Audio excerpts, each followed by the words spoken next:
돈을 빌린 채무자가 네. 갑자기 개인회생을 신청을 했어요.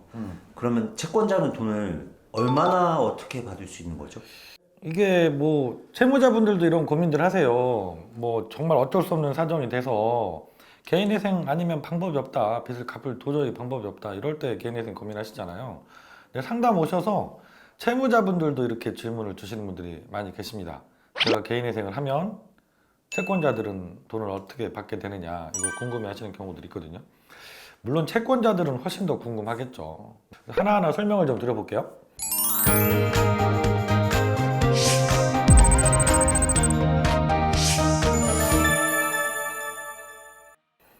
첫 번째, 채무자가 개인회생하게 되면 채권자는 그러면 얼마나 돈을 받게 되느냐. 이게 법원에서 우리가 개인회생 사건 진행할 때 가장 중요하게 생각하는 변제율이라는 겁니다. 내가 전체 채무 중에서 과연 몇 프로나 갚을 것이냐, 이게 변제율이라는 개념이죠.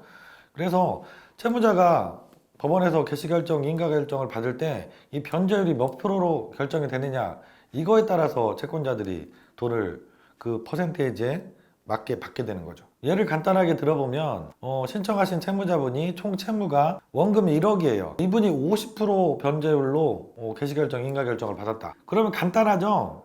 그냥 모든 채권자들이 내가 빌려준 돈의 50%를 받는다고 생각하시면 돼요. 1,000만 원 빌려준 채권자는 500만 원을 받는 거죠. 다만 그게 기본적으로 3년 동안 변제를 하게 되겠으니까 한 달에 한꺼번에 들어오는 건 아니고 뭐 매달 계산해 보니까 13만 8천 원 정도네요. 이 금액을 받게 되는 거죠. 그래서 36개월 동안 13만 8천 원 정도를 받으면 500만 원을 총 받게 되는 겁니다. 이러면 너무 간단한데 이게 변수가 있는 사건들도 있습니다. 어떤 변수냐? 개인회생 채권은 크게 세 가지로 구분이 됩니다. 뭐 일반적으로 우리가 아는 은행, 카드 이런 대출받은 돈 이런 것들을 일반 개인회생 채권이라고 하고요. 이것에 우선해서 먼저 변제를 받는 것들이 있어요. 국가와 관련된 채무라고 생각하시면 돼요. 첫 번째는 세금입니다. 국세, 지방세, 세금. 그리고 두 번째는 국민건강보험료, 국민연금. 이것들은 우선권이 있는 개인회생 채권이라고 해요. 그래서 이 우선권이 있는 개인회생 채권이 포함이 돼서 채무자가 개인회생을 신청하게 되면 이 변제율하고는 전혀 엉뚱한 내가 돈을 받게 되는 경우가 생겨요. 이해가 좀 어려우시죠? 간단하게 사례를 들어보면 개인회생을 신청하신 채무자분이 총 채무 원금이 1억 5천이에요. 근데 여기서 세금, 국민연금 이 우선권이 있는 채권이 5천만 원이 들어갔습니다. 그런데 이분이 결정을 받기를 1억 5천 중에서 1억을 갚으라고 결정을 받았어요. 그럼 변제율은 66% 정도가 나오겠죠? 그러면 아까 처음에 말씀드린 것처럼 뭐 1,000만 원 빌려준 분은 일반 개인회생 채권자가 660만 원을 받게 되느냐? 이게 아니라는 겁니다. 우선권이 있는 이 개인회생 채권이 포함돼서 들어가면 이름이 우선권이 있는 개인회생 채권이잖아요. 법원에서 변제를 해줄 때도 이 우선권이 있는 개인회생 채권을 먼저 갚아줘요.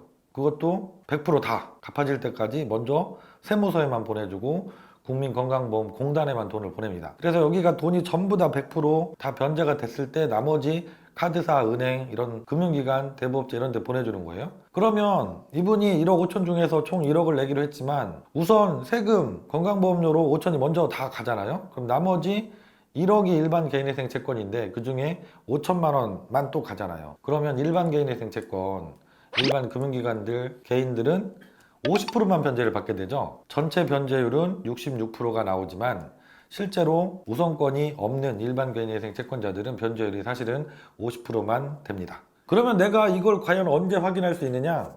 법원에서 개인회생 사건 개시결정이 나면 채권자들한테 다 개시결정문을 보내주죠. 거기에 채권자 목록 그리고 변제 계획안이 같이 따라갑니다.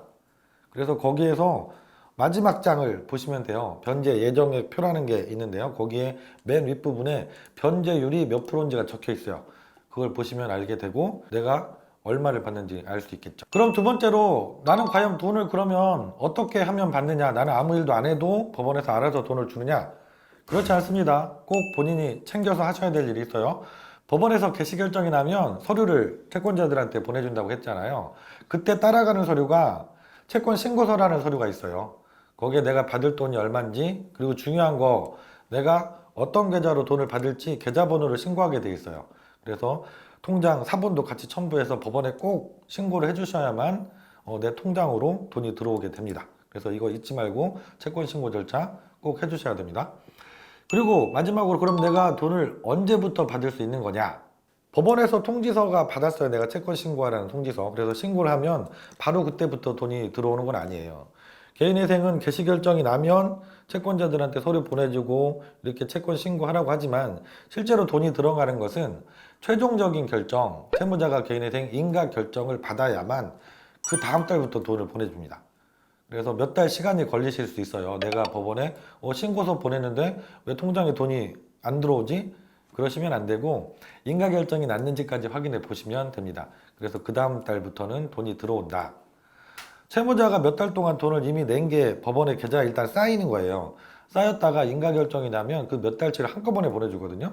그러니까 첫 번째 돈이 들어올 때는 이상하다, 나는 한 달에 10만 원 들어오는 걸로 알고 있었는데 왜 갑자기 30만 원, 40만 원이 들어왔지? 이런 일도 생길 수 있는 거죠. 인가 결정 전까지 채무자가 법원에 냈던 변제금이 법원에 쌓여져 있다가 인가 결정이 나면 그때 그 쌓여졌던 돈이 한꺼번에 들어오니까 첫 번째 돈 들어오는 첫 달은 의외로 큰 금액이 들어오실 수 있어요. 꼭 챙기셔야 되는 거, 법원에서 통지서 날라와요. 그때 꼭 계좌번호 신고, 채권 신고를 꼭 해주셔야 된다는 거 잊지 마셔야 됩니다.